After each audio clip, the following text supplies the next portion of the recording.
Chroma is now honestly an incredible frame. I've been wanting to make this video for a few weeks, but I've just been busy.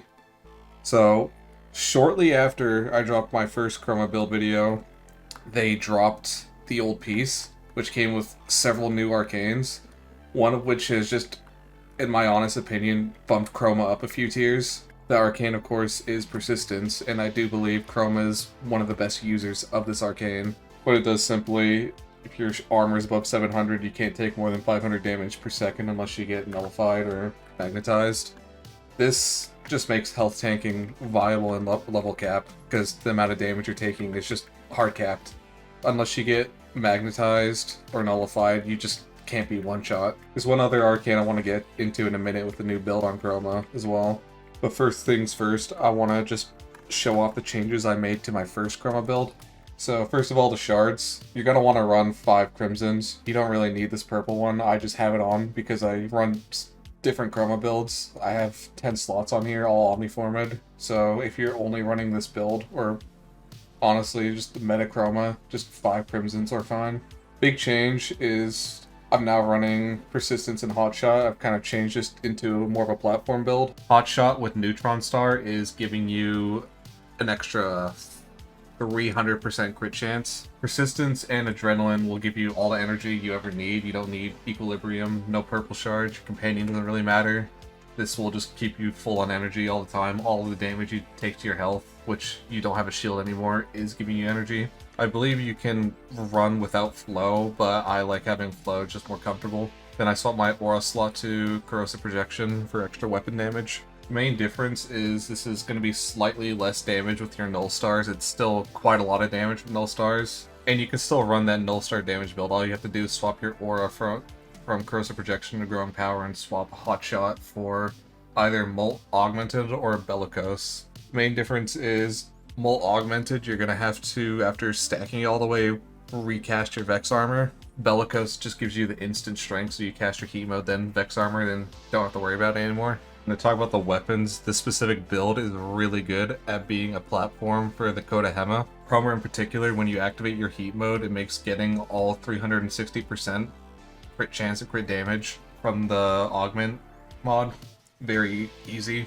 I believe if you don't have heat mode active, if you fully empty the mag, it gives you about 340%, but if you activate heat mode, you only have to empty 75% of the mag. I'm running a blast build on it, and with hotshot fully stacked up, as you can see, the damage gets very ridiculous.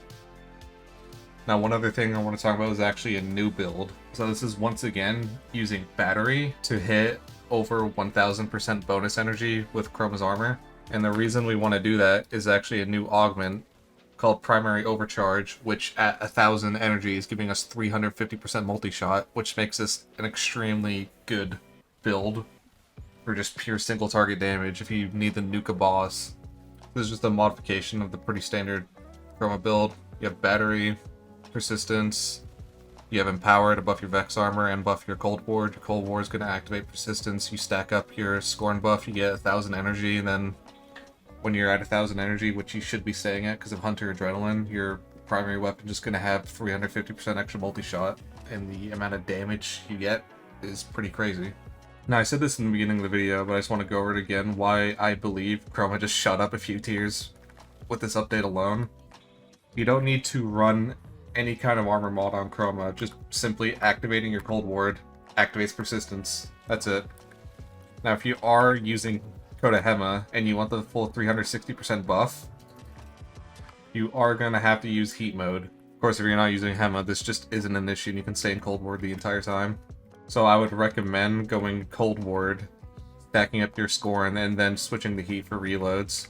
But really, it's just as simple as activating your cold ward right when the mission starts with no armor mods at all to just instantly get persistence activated.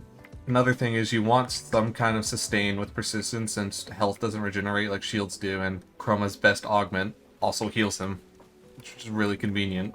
I honestly do believe there's reasons to play Chroma over other weapon platform frames now. I didn't want to just say this build works at high level, trust me bro. So I did try a few things out.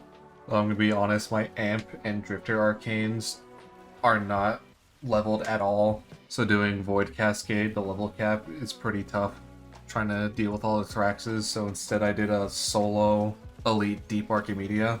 And to be honest, the only times I was really close to ever dying was when my Vex armor wasn't stacked up. Once everything was on just level 400, 300, it's around like level 380 enemies, just did nothing to me. So I have been glazing this build up until now. I will say that with this, especially since you're relying on abilities to get your armor, if you get nullified, you're done. I tried this with Janus War, and the second you get nullified, you're just dead. Now before the nerf, I would have just said you can use an armor mod to just make sure persistence is always on, but it doesn't work that way anymore. So it's not exactly lazy, but if you're able to just avoid every nullification, then you will not die. But if you get nullified, one mistake, you're done. Doing any kind of steel path one, I think it's a violence that shows up that goes immune and nullifies all the frames around it.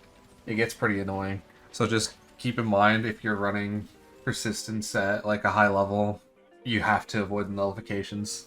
But yeah, other than that, Elite Archimedia, level 400 enemies, just no struggle at all. They can't really damage you. I was just able to do alchemy and basically ignore the enemies while I was doing the objective. The null stars are just passively damaging and killing enemies, which is healing you. But yeah, that's about it. If you think of anything, you can let me know in the comments. I've been using a few suggestions I saw from you guys. And if you have any other unique Chroma interactions you want to tell me, I'm happy for those too, because I'm honestly just trying to build this frame in as many ways as possible for the eventual rework, hopefully. But I will say, for the first time in a while, it does feel like Chroma is actually able to compete with other frames. But yeah, that's it. See ya.